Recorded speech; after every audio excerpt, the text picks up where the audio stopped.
Despite the upsurge in recent years of urban terrorism, it took the Airey Neave tragedy at the beginning of the campaign to bring security to the forefront of this election. The whole object of campaigning is to get as close to the voters as possible, so the better the campaigning, the greater the risk. A press and public free-for-all is a security man's nightmare.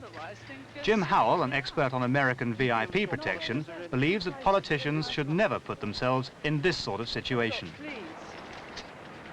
Well, many times it's a problem of not so much doing what you should do, it's doing what you shouldn't do. And they ignore the security advice that's given to them. Which is what?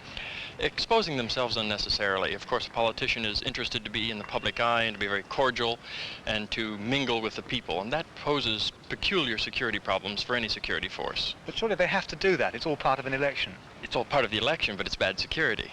So what do they do instead? They make certain compromises which exposes them to an unnecessary risk, but apparently they make some determination that that's an acceptable choice on their part.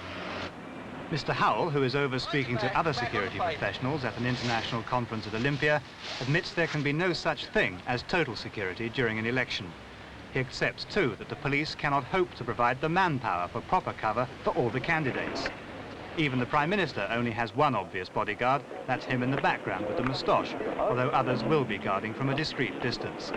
But Mr. Howell feels that the biggest risk comes from where the police are least able to find it.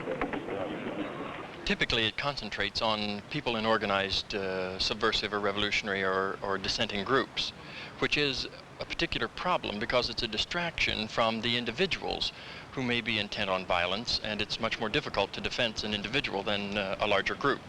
But the police can't be everywhere. They can't be everywhere, but the threat is greater from an individual sometimes than it is from the organized group on whom they can collect valid intelligence. Certainly when one confronts a lethal weapon, he must have adequate force to combat the situation. I would think that perhaps there is room for improvement in the amount of force available to them to cope with the situation once it develops.